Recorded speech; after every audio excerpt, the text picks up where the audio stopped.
కలిపిన బాబాకి కృతజ్ఞతలు తెలుపుకుంటూ ఈరోజు కార్యక్రమాన్ని చాలా చక్కగా బాబావారు చేయించుకున్నారు మనతోటి. అందుకు బాబావారికి ధన్యవాదాలు తెలుపుకుందాము. 25వ వార్షికోత్సవం తర్వాత 26వ వార్షికోత్సవంలోకి మనం అడుగు పెడుతున్నాము. నేను 26 సంవత్సరాల నుంచి చూస్తున్నాను. మనకు రామకృష్ణయ్య సారు అక్కడ సెంటర్ ఓపెన్ చేసినప్పటి నుంచి ఇప్పటిదాకా బాబాతోని మనము ప్రయాణం చేస్తున్నాం. చాలామంది ఉన్నాం ఇక్కడ, చాలా మటుకు బాబాతోనే ప్రయాణం చేస్తూనే ఉన్నాం. కాకపోతే అవతారుడు సద్గురువు ఈ టాపిక్ కొంచెం మాట్లాడమని బాబా చెప్పారు. అవతారుడు అంటే ఎవరు, సద్గురువులు అంటే ఎవరు? అవతారుడు అంటే ఎవరిని అంటాము? అవతారుడు అంటే ఒక రాముడిని, కృష్ణుడిని, బుద్ధుడిని, జరాష్ట్రుడిని, తర్వాత యేసుక్రీస్తుని, మహమ్మద్ని, ఇంకా వేరే వాళ్ళని మనము అవతారులను అనడానికి వీలు లేదు. సద్గురువులు అంటే వేరన్నమాట. అలానే అవతారుడు ఎందుకు అవతారుడైనారు అంటే అతను ఎవరి సహాయం లేకుండా భూమిపైకి వచ్చారనమాట. ఎవరు తీసుకొచ్చారు? సద్గురువులు. ఆ సద్గురువులు బాబాజాన్ గారు, షిర్డీ సాయిబాబా గారు, నారాయణ మహారాజ్ గారు, తాజుద్దీన్ బాబా, ఈ 5 మంది కలిపి కిందికి ముసుగేసి తీసుకొచ్చారనమాట. అంటే ముసుగు తీసేస్తే మనము ఈ లోకంలో చూడడానికి తట్టుకోలేమన్నమాట. ఆ దివ్య పురుషుణ్ణి, దివ్యము అంటే దివ్య ప్రకాశము అంటే ఇంకా దాని తర్వాత ఏమీ లేదనమాట. దైవీ ప్రణాళిక. ఈ దైవీ ప్రణాళికలోనే మనకు బాబా కిందికి వచ్చారనమాట. దివి నుండి భూమికి తీసుకొచ్చారు. సద్గురువులు ఇక్కడే ఉంటారు, మన మధ్యలోనే ఉంటారు, ఎక్కడా ఉండరు. అవతారుడు మాత్రము ముందే దైవ ప్రణాళిక, ఎవరి కడుపులో పుట్టాలి, ఎలా ఉండాలి, అది కూడా కాక ఆ అవతారును చుట్టే ఈ సద్గురువులు కూడా ఉంటారనమాట. ఈ 5 మంది సద్గురువులు కూడా ఈ అవతారుని చుట్టే ఉంటారు. అతనికి ఏమి కావాలో చూస్తూ ఉంటారు. ఇప్పుడు మనం ఈ చిన్న సహవాస్ చేసుకున్నాం కదా, ఈ సహవాస్కి ఏర్పాటు చేయడానికి మనకు చాలామంది ఉన్నారు, మనమే చేసుకుంటున్నాము. మనకు మళ్ళీ లక్ష్మి ఉంది, సూర్యనారాయణ అన్నాడు, వనజక్ ఉంది, తర్వాత చిన్నపిల్లలు అర్చన ఉంది, ఉమేష్ ఉన్నారు. అలానే మనకు ఇంతమంది ఉన్నారు కదా, తనకు కూడా ఉన్నారంట. బాబాకు కూడా ఒక ఆఫీస్ ఉంది, దానికి 5 మంది సద్గురువులు ఉంటారంట. వాళ్ళే చూసుకుంటారు బాబాకి విశ్వకార్యం చేయడానికి. మనకు ఎటువంటి ఇబ్బంది లేకుండా మనము బాధపడుతున్నాం కదా. మనం ఎంత బాధపడుతున్నాం?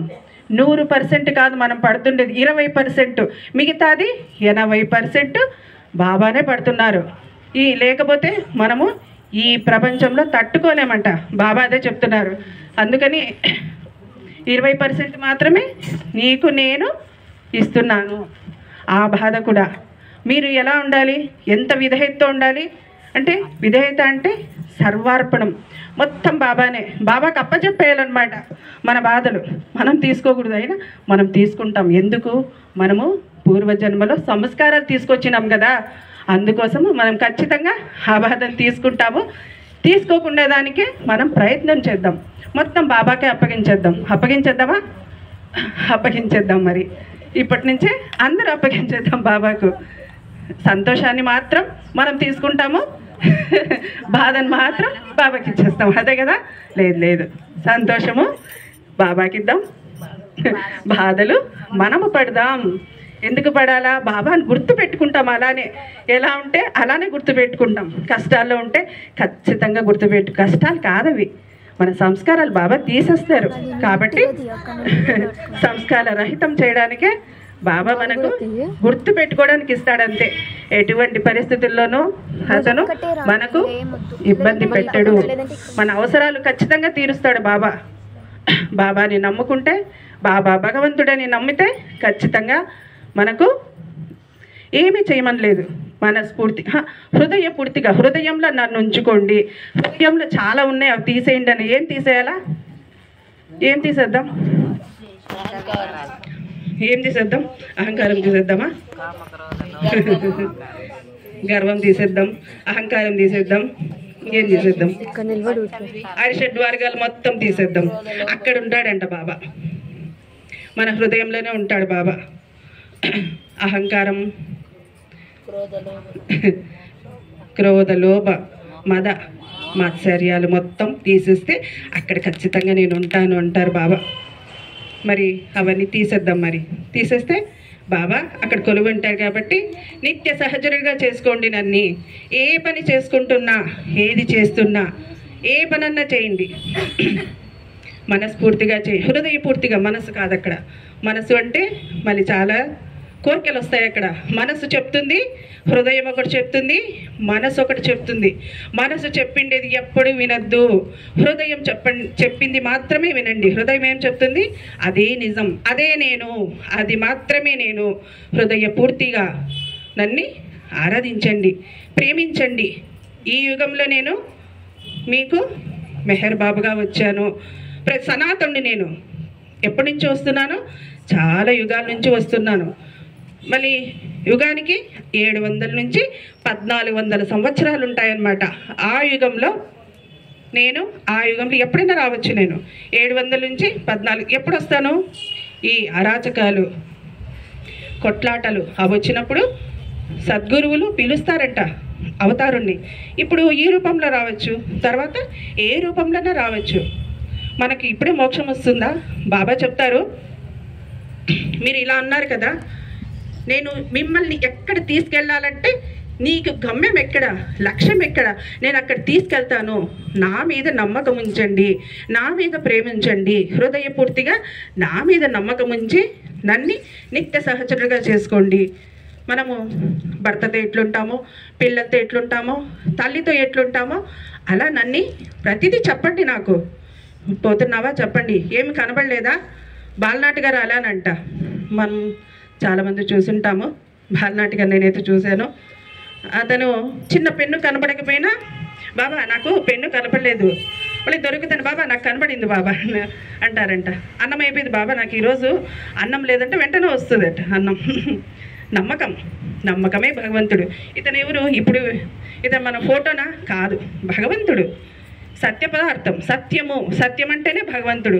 ఇప్పుడు కూర్చున్నాడు బాబా, ఇక్కడ ఉన్నారు, అసలు లేదని అనుకోవద్దు. ఇప్పుడు నేను కూడా చాలా చేశాను అక్కడ, తెలియకుండా చాలా జరిగిపోతాయి, చాలా మాటలు వస్తాయి. అవి కూడా బాబాకే అర్పించేసి, ఇక్కడ ఏమి జరిగినా, ఎంత జరిగినా, ఏమి మాట్లాడుకున్నా కూడా బాబా ఇచ్చేది, బాబా ఇచ్చని మన ఇచ్చగా తీసుకోవాలా. ఎవరు ఏమన్నా కూడా బాబా అన్నాడు అనుకుందాం, ఎవరు ఏమి పాట పాడినా బాబా పాట పాడినాడు అనుకుందాం, బాబా ఎవరైనా మాట్లాడితే బాబా మాట్లాడినాడు అనుకుందాం, అంతే కదా. ఎవరికి ఇబ్బందులు రావు. సెంటర్లు కూడా నాకు అవసరము లేదన్నాడు బాబా. ప్రతి హృదయము నా సెంటరే అన్నాడు. అయినా మనం ఎందుకు విషయాలు తెలుసుకోవడానికి మనం సెంటర్లు పెట్టుకున్నాం.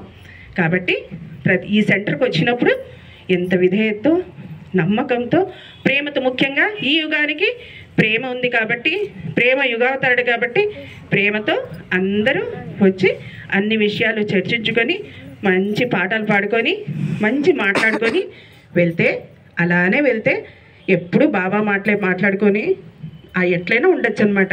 బాబా మాట్లాడుకోవాలని కాదు, 24 గంటలు ఇచ్చినాడు బాబా. మనసులో, హృదయంలో బాబాను పెట్టుకొని ఏమైనా మాట్లాడవచ్చు. అంటే తిట్టుకోవాలని కాదు, మంచి మాటలు మాట్లాడుకోవచ్చు, హృదయపూర్తిగా ఏదైనా మాట్లాడుకోవచ్చు, ఎట్లయినా ఉండొచ్చు, ఎక్కడికైనా వెళ్ళొచ్చు. అరే నేను ఇక్కడికి వస్తే మళ్ళీ నేను సినిమాలకు పోకూడదా? సినిమాలకు కూడా పోవచ్చు, ఏమైనా చేయొచ్చు. బాబా అంత ఫ్రీడమ్ ఇచ్చారు మనకు ఈ యుగానికి. కాబట్టి ఈ యుగ పురుషుడికి మనము, ఈ యుగ అవతారుడికి మనకి ఇంత పెద్ద అవకాశం ఇచ్చారు, చిన్నది కూడా కాదు, ఇంత పెద్ద అవకాశం ఇచ్చినందుకు బాబా వారికి మనము ధన్యవాదాలు తెలుపుకుంటూ, అవతార్ మెహర్ బాబా కీ జై. ఇంకా చాలా విషయాలు మనము క్రిస్మస్ రోజు మాట్లాడుకుందామా? అవతార్ మెహర్ బాబా కీ జై.